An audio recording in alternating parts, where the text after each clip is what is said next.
Thank you, choir and musicians. It is good to be back at Georgetown Baptist Church. It's been a privilege of mine to have been in this pulpit before, and so it's always nice to be asked back. And so it is good to see your faces. It is good to see Tim. And yes, we do go back longer than both of us probably want to believe anymore. But I met Tim when he was a freshman in college at UK. And even then, I knew he was going to be not only a fine man and a fine dad and husband, but also a fine minister. And so it's always good to be back in his presence. And it's always a blessing when God puts people in your life that you just see over and over and over again, isn't it? There's some people that as you travel around, and Tim has traveled some. I've been out of the state, and sometimes you just lose touch with friends, and then sometimes there are people that God puts in your life that you just seem to reconnect over and over and over again that never kind of got your life. And so I'm sorry for Tim, but that's one of the people in his life is me. Your pastor brings you greetings. He's already texted me this morning to see if everything was okay, if I needed anything. I'm like, Alan, relax, enjoy time away with family. It'll be fine. So it is good to be here. I'm sorry the weather is crazy, but it is Kentucky, isn't it? So we're never quite sure what to expect on a Sunday morning. I was just glad that it wasn't worse than it was. So, but it is good to be back here at Georgetown Baptist. And thank you for allowing me to come on a day that we have communion, to be able to share the Lord's Supper with you is a true blessing. I'd like to read a passage out of Luke. I know that you're going to be going through Luke. And so we're going to continue in that this morning, and it's Luke 2, verses 41 through 52. And this is a narrative that a little glimpse we get. Every year, Jesus' parents went to Jerusalem for the feast of the Passover. When he was 12 years old, they went up to the feast according to the custom, and he got to go. After the feast was over, while his parents were returning home, the boy Jesus stayed behind in Jerusalem, but they were unaware of it. Thinking he was in their company, they traveled on for a day. Then they began looking for him among their relatives and friends when they stopped for the night. When they did not find him, they went back to Jerusalem to look for the boy. After 3 days, they found him in the temple courts, sitting among the teachers, listening to them and asking them questions. Everyone who heard him was amazed at his understanding and his answers. When his parents saw him, they were astonished. His mother said to him, and can't you hear this voice? Son, why have you treated us like this? Your father and I have been anxiously searching for you. Why were you searching for me? He asked. Didn't you know I had to be in my father's house? But they did not understand what he was saying to them. Then he went down to Nazareth with them and was obedient to them. But his mother treasured all these things in her heart. And Jesus grew in wisdom and stature and in favor with God and man. So we read this passage, and this passage is really a glimpse of the boy Jesus. The Gospel of Luke and Acts is written by Luke, probably a physician. And Luke was not one of the original apostles. And so his gospel, even in the first chapter, the first verse, we see Luke sets down to do an orderly account of Jesus' life and ministry. And so what Luke does, Luke goes and he interviews different folks in the life of Jesus. So he comes to Mary and he interviews her. And Luke does this so that he can write an orderly account to someone named Theophilus in the first verse, and then to a general Gentile audience.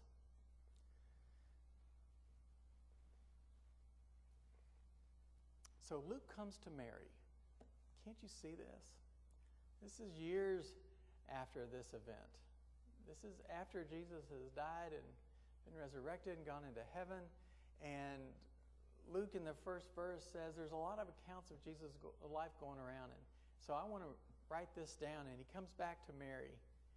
And he says, Mary, tell me about Jesus. Tell me about his childhood.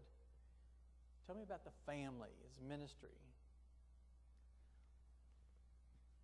So, Mary's just being a parent. I can imagine Mary sitting down and telling stories of Jesus growing up. The memories must have just flooded her mind. She has an opportunity to think back on all the memories that she has, that she treasured in her heart. This morning as I got in the car, my memory went back to last year with all the snow. And hoping that doesn't happen again. This time of year, we think about all the things that happened last year. Some of us make lists, and we have memories of all the good things and maybe some sad things that happened last year. And we wonder, it's a new year, so what will be the memories that will come this year? See, Mary's just being a parent, and so that's what you do when you're a parent. Used to be that we would have wallets. We would have in our wallets, do you remember this? Some of you don't because you've never seen these before. These are called little pictures that you would get. You would put of your children, right? And you would have them in these little plastic things in your wallet. And when people said, well, what's Matthew doing? Well, let me show you. And I would go, oh, there we are as a family. There he is when he's, 8, right? That's what we would do because that's what parents do. But now we have a phone. And if you work it right, let me show you. I've got other pictures now. Now when you say, oh, what are the pictures? Well, here's Matthew with the dog. Isn't that nice? And oh, yeah, here he's in band, and there he's running, and there he's in band some more. We take pictures. Here's a video on my phone, right? Because that's what parents do. And then I even brought it didn't work this morning. But if hundreds of pictures are not enough, we can put pictures on these. It's called a flash drive or a thumb drive. And it holds like thousands of pictures. Because that's what we do, right? These are like memories. We can remember this trip that we took. We can remember going to the ball game. We can remember Matthew's baptism. We can remember all those things. And Luke comes to Mary and says, hey, tell me some stories. And her memory goes crazy, I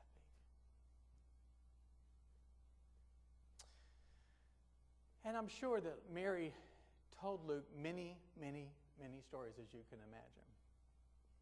And so for Luke's purposes, he pulls out just a few.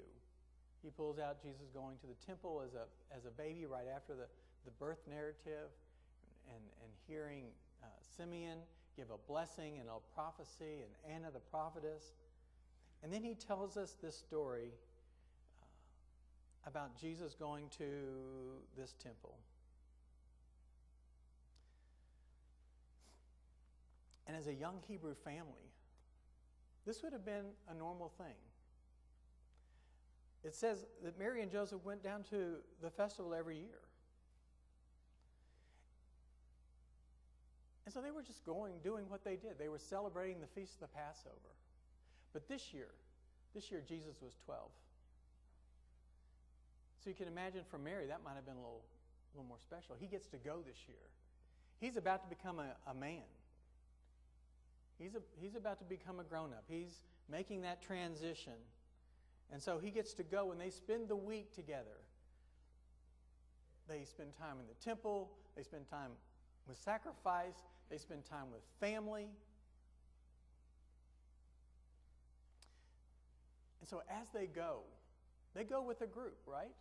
They wouldn't have traveled by themselves in that time. They probably would have gone in a caravan. So if everybody in town had to go to the festival, and everybody on your street had to go, wouldn't you go together? And so you get all the families together, say what time you want to leave, let's go then. Wives would all do what wives do, and they'd get all the kids together, and they'd make sure they had provisions, and so everyone traveled together, and you take this caravan, and you all go down together. But then, as it's time to leave, of course, they're all leaving together, right?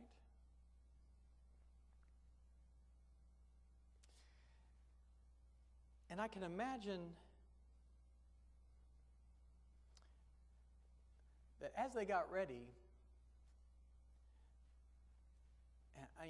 in my mind, I have this image of everybody on my street, and we're all going somewhere together. And you've traveled with groups before, and you know how kind of crazy that is. And so I can't imagine there's, 20, 30 houses on our street, what that would be like if all the families traveled together. And so as they're in Jerusalem, they're all together. They're ready to go. They're all packed up. I think everybody's been accounted for. Boom, boom, boom. And then as they leave town, they pass the synagogue. They pass the temple. And I think this 12-year-old that had spent time in the temple that week, what do 12-year-olds do? Oh. And he slips out because he's remembering the time that he spent in the temple, how interesting that was. And so he slips out. Everybody thinks everybody's good. They travel for the day, it says.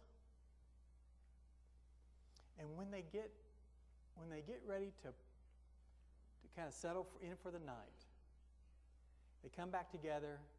And as they would travel, probably, the women probably were together, the men were together, the women had little children, the men had the boys. Then they get back together and they're like, wait a minute, I thought Jesus was with you. I thought Jesus was with you. I thought Jesus was with, and Jesus is not there.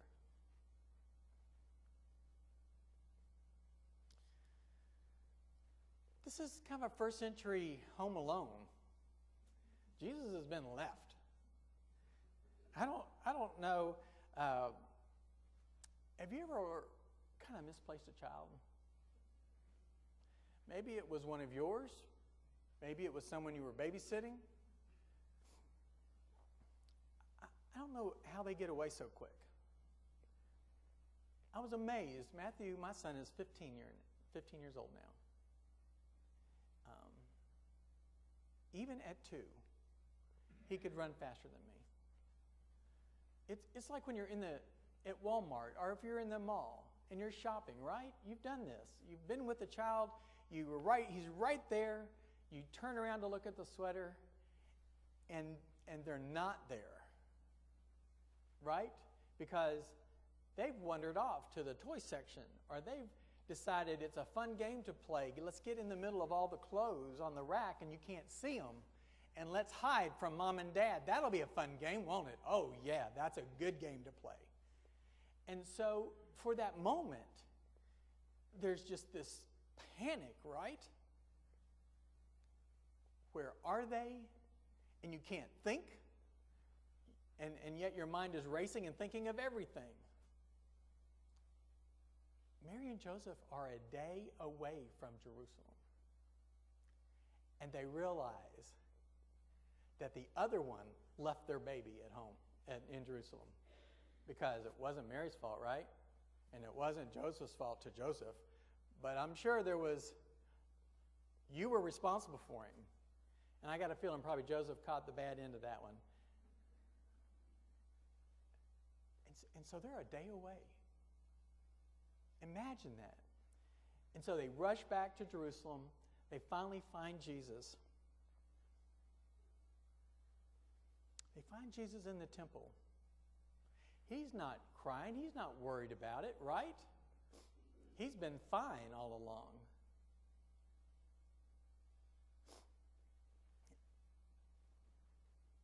Even at 12, Luke gives us a glimpse that the boy Jesus knew who he was. Because when they finally catch up with him, and there's that tone in Mary's voice that both has anxiety and relief and a little bit of anger in it. Why are you doing this to us? Why have you done this to us? Why have you been away? Why weren't you worth us? And yet at the same time, you just want to run up and hug them and kiss them and so glad that they're okay? Jesus just says, what's the problem, right? Why were you searching for me? Why didn't you know where I would be? Don't you know I must be in my Father's house? He's not talking about Joseph. Even at 12, Jesus has an idea of who he is. But Jesus is not in the temple teaching as a son of God, is he? He's a 12-year-old. Jesus is in the temple. He's listening, and he's learning, and he's asking questions. And it says everyone around was amazed at his understanding and his answers. They had not seen maybe a 12-year-old with that kind of maturity that understood the teachings quite like he understood them. Because see, sometimes it's not the answers or the words used that show intelligence or wisdom. Sometimes it's the questions asked that shows what someone knows. To be able to ask an intelligent question.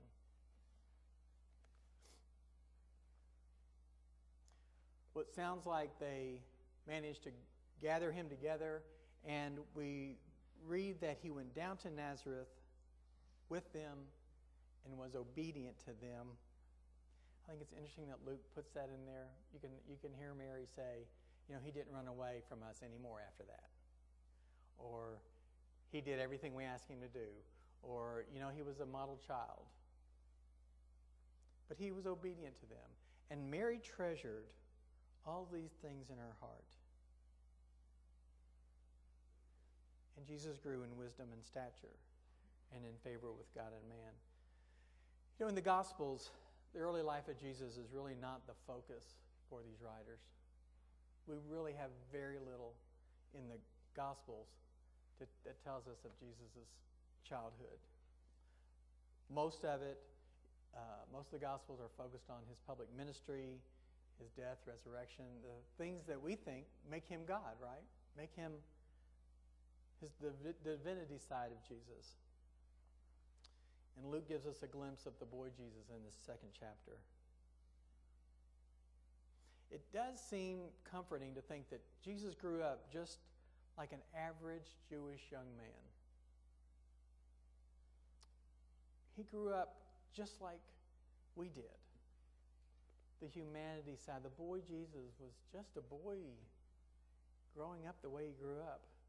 And he grew in wisdom, it says, because he listened and he learned from his teachers and his elders. He grew physically. He worked as an apprentice to his father, Joseph, in the carpenter shop.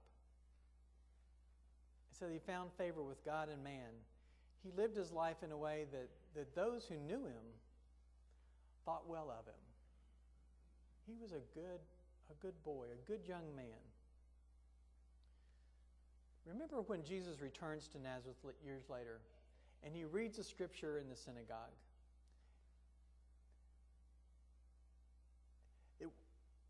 Those in his hearing ask, "Isn't this Jesus, the son of Joseph, the carpenter's son?" They didn't think of Jesus as someone who would be the Son of God. They didn't say, well, of course this passage refers to Jesus. It took them by surprise because they all knew Jesus. This was Jesus, the son of Joseph. He was just like us. He grew up with us. In this passage, I love this passage because we get to see the humanity of Jesus. A 12-year-old boy that's just a 12-year-old boy that runs off from his mom and dad, that gets sidetracked, that is interested in the things that he's interested in, and he has this relationship with his parents. The time that God uses to prepare us in our growing up, He prepares us for a purpose that we may not see down the road. We may not see the purpose of how we've grown up and the things we've done until we really reach adulthood. And Elizabeth Elliot, author, writes in her book, she records a story of Gladys Aylward. And Gladys had a hard time accepting how she looked, the looks that God had given her. Miss Aylward told how when she was a child, she had two great sorrows in her life. One, that while all her friends had beautiful golden hair, hers was black. We always want what we don't have, don't we? If we have straight hair, we want curly hair. If we have curly hair, we want straight hair. She had black hair. All her friends had blonde hair. The other thing was that while her friends were still growing, she had stopped. She was about 4 feet 10 inches tall. But when at last she reached the country to which God had called her to be a missionary, she stood on the wharf of Shanghai and she looked around at the people that God had called her to.